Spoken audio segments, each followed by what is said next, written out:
Hello guys, welcome to DSK Tech YouTube channel.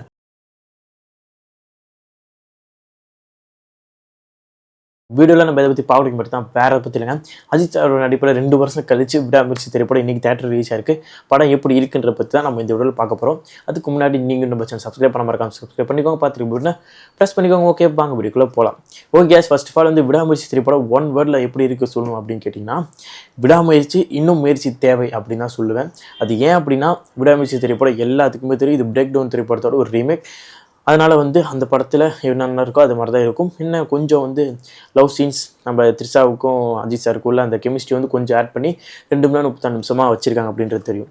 But ஆனால் நமக்கு என்ன தான் தெரிஞ்சு போயிருந்தாலுமே படம் நமக்கு ஒரு திருப்தியை கொடுக்கல. அதுதான் இந்த திரைப்படத்துக்கு இன்னும் முயற்சி தேவைன்றது நான் சொல்கிறேன். ஏன் அப்படின்னா, அப்படியே பிரேக் டவுன் எப்படி இருக்குமோ அதே மாதிரியே டிட்டோவாக ஒரு சில மாற்றங்களை மட்டும் பண்ணி அப்படியே எடுத்து வச்சுருக்காங்க. இந்த படம் எடுக்கிறதுக்கு எதுக்கு இவ்வளோ நாள் எடுத்துக்கிட்டாங்கன்ற கேள்வி படம் பார்த்து முடிச்சதுக்கப்புறம் எனக்கு தோணிக்கிட்டே இருக்குது. என்னடா இதை எடுக்கிறதுக்கு இருக்கிற இவ்வளோ நாள்ன்றது தோணிக்கிட்டே இருந்துச்சு. இருந்தாலும் மகிழ் அவர் அவரோட இன்டர்வியூலேருந்து ஒரு சில காரணங்களாக சொன்னார். இருந்தாலும் நமக்கு அந்த ஜஸ்டிஃபிகேஷன் தேவைப்படுது. எப்படி இது ஏற்கிறதுக்கு இவ்வளோ நாள் அப்படின்றது தோணுது. படம் சூப்பராக இருந்தால் அப்படி தோணியிருக்காது என்னமோ தெரியல.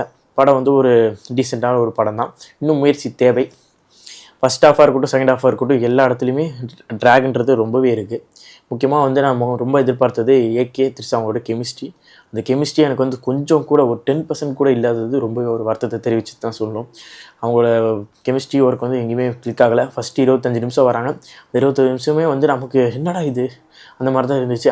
இன்னும் கொஞ்சம் இந்த கெமிஸ்ட்ரி அந்த பாண்டிங்கில் இன்னும் கொஞ்சம் அந்த ரைட்டிங்கில் இன்னும் டிஃப்ரெண்ட்டாக இது பண்ணியிருக்கலான்றது எனக்கு பர்சனலாக தோணுது. உங்களுக்கு அப்படி தோணுச்சா? அவங்களோட கெமிஸ்ட்ரி ஒர்க் ஆகலையா உங்களுக்குன்றதை நீங்கள் கமெண்ட் பண்ணுங்கள். அவங்களோட காம்போ ஒர்க் ஆகலையான்றது சொல்லுங்கள். எனக்கு மட்டும் தான் அப்படி தோணுதா இல்லை உங்களுக்கு அப்படி தோணுதுன்றதை தெரிஞ்சுக்கிறேன். அதுக்கப்புறம் திரைப்படத்தை ஒத்தால தூக்கி நிறுத்தினது அஜித் சார் மட்டும்தான். அவரோட ஸ்க்ரீன் ப்ரெசன்ஸ் மட்டும்தான் ஒத்தால தூக்கி நிறுத்திருக்கு. அப்புறமேட்டு இந்த மாதிரி நேர்கொண்ட பார்வைக்கு அப்புறம் ஒரு காமன் மேன் சப்ஜெக்ட் எடுத்து இந்த படத்தில் ஒரு மாஸ் சீனும் இல்லை, ஒரு மாஸ் டைலாக்குள்ள, ஒரு எலவேஷன் சீனும் இல்லை. பட் ஆனால் படம் எடுத்து நடிச்சிருக்காரு. இதுக்கு ஒரு பாராட்டு தெரிவிக்கலாம் ஒழிய, ஆனால் படம் நல்லா இருக்குது, இதுக்காக படம் நல்லா இருக்குன்ட்டு சொல்ல முடியாதில்லை. இருந்தாலும் மகிழ் அவர் உண்மையை சொல்லணும்னா மகிழ் அவர் தாங்க ரொம்ப டிசப்பாயின்மெண்ட் பண்ணிட்டாரு. நான் அவரை எதிர்பார்த்தேன். அவரோட ஸ்க்ரீன் பிளேயில் கொஞ்சம் மாற்றம், கொஞ்சம் திக்கான ஒரு ஸ்க்ரீன் பிளே ரைட்டிங்லாம் இருக்கும், அதில் கொஞ்சம் பண்ணுவார், நமக்கு நல்லா இருக்கும் அப்படின்னு தோணுச்சு. பட் ஆனால் ட்ரூலி டிசப்பாயின்மெண்ட்டு தான். முக்கியமாக ஃபஸ்ட் ஹாஃப் கூட அந்த ஃபஸ்ட்டு 25 நிமிஷம் அந்த அவங்க 2 பேர் லவ் காட்சி, அவங்க கொஞ்சம் கொஞ்சிக்கிறது இதெல்லாம் இருக்கும். அவங்க எதனால் பிரிய போகிறாங்க அந்த மாதிரி நோட் சிச்சுவேஷன்லாம் காட்டுவாங்க. அதுவுமே கொஞ்சம் ஷடாடே ஸோ அப்படி தான் இருந்துச்சு. அதுக்கப்புறம் கொஞ்சம் பிக்கப் ஆகி கொஞ்சம் முடிஞ்சு இன்டர்வெல்லில் ஒன்று ட்விஸ்ட் மாதிரி ஒன்று முடித்தாங்க. அந்த ட்விஸ்ட் எனக்கு ஏப்பா இது தெரியாது அந்த மாதிரி தான் இருந்துச்சு. ஆனால் நீங்கள் ஒரு சில பேர் ட்விஸ்ட்டு வாவ் அப்படின்னு எனர்ஜிட்டியாக என்ஜாய் பண்ணியிருப்பீங்க. ஆனால் என்ஜாய் பண்ணிங்கன்னு தான் சொல்லுவேன். எனக்கு அது அவ்வளோக்கெல்லாம் பாவம் அப்படிலாம் இல்லை. ஓகே அப்படி தான் இருந்துச்சு. எனக்கு கண்டுபிடிச்சாச்சு. நமக்கு தெரியாதா இது என்னங்க போங்க. உண்மைக்கே மகிழ் அவர் ரொம்ப டிசப்பாயின்மெண்ட் பண்ணிட்டான்னு தான் சொல்லணும். பிரேக் டவுன் திரைப்படம் ஒரு ஆவரேஜான ஒரு திரைப்படமாக இருந்தாலும் அந்த திரைப்படத்தை ரீமேக் பண்ணும்போது மகிழ்கிட்ட போகும்போது அவரோட ப்ரெசன்ஸ்லாம் கொஞ்சம் டிஃப்ரெண்ட்டாக இருக்கும் அப்படின்னு நினச்சேன். பட் ஆனால் எதுவுமே நடக்கலை. இந்த திரைப்படத்தில் ஒரே பாசிட்டிவ்னா அனிருத் அவரும் டிஓபி அவரும் தான். சினிமோட்டோகிராஃபி, விசுவலைசேஷன் எல்லாமே சூப்பராக இருந்துச்சு. அதே மாதிரி அனிருத் அவர் தான் இந்த திரைப்படத்தில் ஒன் ஆஃப் தி பில்லராகவே நின்றுருக்காரு. அவரோட பிஜிஎம் ஒர்க் செமையாக புரிந்தார். ஃபஸ்ட் ஹாஃப்லேருந்து செகண்ட் ஹாஃப் எல்லாமே சூப்பராக இருந்துச்சு. முக்கியமாக அந்த கடவுளே அஜித்தே அந்த ஒரு பீட்டு போடுவார் பாருங்கள், தேட்டரில் செம்ம என்ஜாய்மெண்ட்டு. தட்டக்க அஜித்தே தட்டக்க அஜித்தே அந்த மாதிரி ஒரு செமையான ஒரு தேட்டர் வைபாக இருந்துச்சு. மியூசிக்கில் அந்த திரைப்படத்தை மீண்டும் மீண்டும் ஒவ்வொரு படத்தையும் அனிருத் அவர் மியூசிக்கில் காப்பாற்றிட்டு இருக்காரு. அதே மாதிரி விடாமுயற்சி திரைப்படத்தையும் மியூசிக்கில் காப்பாற்றிருக்காரு. திரைப்படம் என்னதான் ஹாலிவுட் ஸ்டாண்டர்டில் இருந்தாலும் என்னப்பா ஹாலிவுட் படத்தை ஒரு ரீமேக் தானேப்பா, ஹாலிவுட் ஸ்டாண்டர்டில் தானேப்பா இருக்கும், அந்த மாதிரி தான் எனக்கு ஸ்டேக் ஆச்சு நிறைய பேர் சொல்லும்போது. அதனால் ஹாலிவுட் ஸ்டாண்டர்டில் தான் இருக்க போதுட்டு தெரியும்ப்பா. ஸ்க்ரீனில் கொஞ்சம் ஏதாச்சும் கொஞ்சம் பண்ணியிருந்தீங்கன்னா எங்களுக்கு இதாச்சும் இருந்திருக்கும் அந்த மாதிரி தான் தோணுச்சு.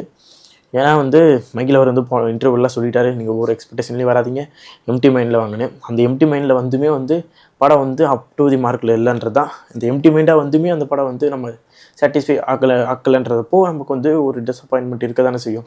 எனக்கு யார் மேலேயுமே டிசப்பாயின்மெண்ட் இல்லை, மகிழ் அவரோட மேலே தான். அவர் மேலே ஏதோ ஒரு புதுசாக கொடுப்பாரு, ஒரு டிஃப்ரெண்ட்டாக ஒன்று பண்ணுவாருன்ற நினச்சேன். இல்லை அந்த த்ரிஷா ஏகே அவரோட பர்சன்டேஜ் ஏதோ பண்ணுவாருன்னு நினச்சேன். அதையும் கொட்ட விட்டார். இந்த படத்தில் முக்கியமான ஒரு சில சீன்ஸ் இருக்குது. அந்த கார் ஃபைட் சீன்ஸ் ஒன்று இருக்கும், அந்த டிஓபி சூப்பராக பண்ணியிருந்தார். அதே மாதிரி அந்த ஒர்க்குமே சூப்பராக இருந்துச்சு. அதே மாதிரி ஃபஸ்ட் ஹாஃபில் ஒரு சில சீன்ஸ் இருக்குது, அதை நான் வந்து ரிவீல் பண்ண விரும்பலை. பட் ஆனால் ஃபஸ்ட் ஹாஃபில் செகண்ட் ஹாஃபில் விரல் விட்டு பார்த்தா ஒரு 3 to 4 சீன்ஸ் நல்லாயிருக்கு.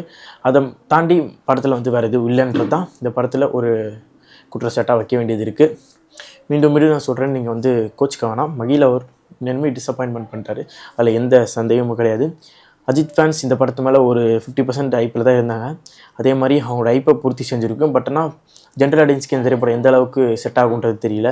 அதே மாதிரி பிசி ஆடியன்ஸ்க்கு இந்த படம் எப்படி செட் ஆகுன்றது தெரியலங்க. ஏன்னா இந்த திரைப்படம் முழுக்க ஏ சென்டர் பேஸ்டான ஒரு ஃபிலிம். திரைப்படம் நல்லா இருந்தால் கூட பிசி ஆடியன்ஸுக்கு இந்த திரைப்படம் செட் ஆகிருக்கும். பட் இந்த திரைப்படம் இப்போ வந்து ஆவரேஜாகவே இருக்குன்றதுனால அவங்களுக்கு எந்த மாதிரி செட் ஆகுன்றது தெரியல. பார்ப்போம் அடுத்தடுத்த நாள் எந்த மாதிரி இருக்குன்றது யாருக்கு தெரியும். பட் ஆனால் அவங்களுக்கு பிடிக்கிறதுக்கு நிறைய வாய்ப்புகள் இருக்குது. நம்ம பிரேக் டவுன் பார்த்துட்டோம், பிரேக் டவுன் எந்த மாதிரி இருக்குன்னு பார்த்துட்டோம். அதையும் தாண்டி பல எலிட் படங்கள் பார்த்துருக்கோம், நமக்கு நிறைய இது இருக்கும். ஆனால் நமக்கு வந்து என்னடா இப்படி இருக்குன்னு தோணலாம். பட் ஆனால் அவங்களுக்கு வந்து ஜென்ரல் ஆடியன்ஸ்க்கு வந்து அந்த பிரேக் டவுன் படத்தை பார்த்துருக்க மாட்டாங்க. ஜஸ்ட்டு அஜித் சார் படம்ன்றதுனால அந்த படத்தை பார்க்க வந்திருப்பாங்க. அவங்களுக்கு அந்த ஒரு லொக்கேஷன்ஸ் வந்து ரொம்ப சூப்பராக இருக்கலாம், அந்த விசுவல் சூப்பராக இருக்கலாம். நல்லா நடிச்சிருக்காங்களே, சூப்பராக இருக்கேப்பா, ஒரு சீன் சூப்பராக இருக்கலாம். யாருக்கு தெரியும் ஜென்ரல் ஆடியன்ஸ்க்கு எப்படி பிடிக்குதுன்றது நம்மளால் கணிக்கவே முடியாது. அதனால் வந்து வெயிட் பண்ணி பார்ப்போம். அவங்களுக்கு பிடிக்கிறதுக்கு வாய்ப்புகள் இருக்குது, பிடிக்காமல் போகிறதுக்கு வாய்ப்புகள் இருக்குது.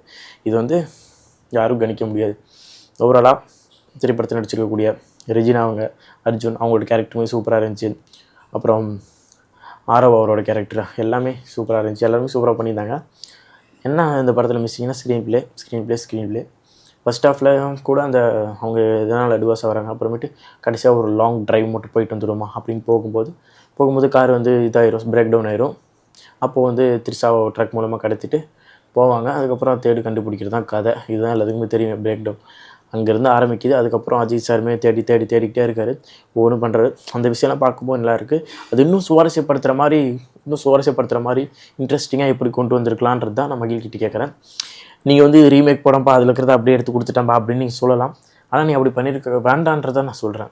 அதில் இருக்கிறத அப்படியே எடுத்து பண்ணாமல் இங்கேருந்து நம்ம ஆடியன்ஸ்க்கு பிடிக்கிற மாதிரி இல்லை, இது கொஞ்சம் டிஃப்ரெண்ட்டாக நான் காட்டுறேன் பாரு, நீ பிரேக் டவுனோட செம்மையாக பண்ணி காட்டுறேன் பாரு அப்படின்னு டிஃப்ரெண்ட்டான ஒரு ஆங்கிளில் ஒரு ஸ்கிரிப்ஷியான ஒரு ஸ்க்ரீன் பிளேயில் கொடுத்தா நல்லா இருந்திருக்கும். நீங்கள் மாஸ் எலமெண்ட்ஸு மசாலா அந்த மாதிரி எலமெண்ட் நான் கேட்கல. ஸ்க்ரீன் பிளேயில் ஒரு கிரிப்பிங்னஸ் இருந்துருந்துச்சுன்னா நல்லா இருந்திருக்கும் தான் நான் சொல்கிறேன். முக்கியமாக செகண்ட் ஹாஃப் டப்புன்னு நம்ம அஜித் சார் வந்து அடி தட்டி இந்த மாதிரி போயிட்டுருக்கு. அது ஃபுல்லாகவே நமக்கு அடுத்தடுத்து என்ன நடக்க போகுது எல்லாமே தெரியும். இப்படி தான் நடக்க போகுது, இது என்ன இப்படி தான் இருந்துச்சு நமக்கு தெரிஞ்சாலும் அந்த ஒரு ஸ்க்ரீன் பிளேயில் இன்னும் கொஞ்சம் இது பிரேக் டவுன் ரீமேக்காக இருந்தாலும் கொஞ்சம் ட்விஸ்ட் அண்ட் டர்ன்ஸில் கொஞ்சம் ஆட் பண்ணி கொஞ்சம் மிக்சிங்கில் கொஞ்சம் டிஃப்ரெண்ட்டாக கொடுத்துருந்தா படம் இன்னமும் சூப்பராக அப்படி இருந்திருக்கும். இப்போ வந்து எனக்கு என்ன தோணுதுன்னா, இந்த திரைப்படத்தை நீங்கள் பொங்கலுக்கே ரிலீஸ் பண்ணியிருந்துருக்கலாம். இப்போ வர ப்ராஃபிட்டை விட நிறையா ப்ராஃபிட் அள்ளி இருக்கலான்றது எனக்கு தோணுது. ஏன்னா வந்து படமும் இப்போ ஆவரேஜ்ன்ற ரேஞ்சில் தான் இருக்குது. இப்போ படம் எப்படி மக்கள்கிட்ட பிக்கப் ஆக போகுதுன்றது தெரியல. இதெல்லாம் வச்சு பார்க்கும்போது நீங்கள் பொங்கலுக்கே ரிலீஸ் பண்ணியிருந்தால் இந்த திரைப்படத்துக்கு செம்மையாக வந்திருக்கும். இப்போ நீங்கள் பொங்கல் மிஸ் பண்ணிட்டீங்கன்றதை ஃபீல் பண்ணுவீங்கன்றது ஒன்று. அப்புறம் லைக்காக்கு மீண்டும் அவங்க ப்ரொடியூஸ் பண்ணுற படம் எல்லாம் ஆவரேஜாக வர மூவியாக அமைது, அவங்களுக்கு லாஸே எடுத்து கொடுக்குது. அதுவும் நினைக்கும் போது என்ன பண்ண போகிறாங்கன்னு தெரியல. ஓகே, விடாமுயற்சி திரைப்படத்துக்கு ரேட்டிங் என்ன அப்படின்னு கேட்டிங்கன்னா 3.3 out of 5. ஓகே காய்ஸ், இந்த வீடியோ பிடிச்சா மறக்காம like, share and subscribe to DSK Tech YouTube channel.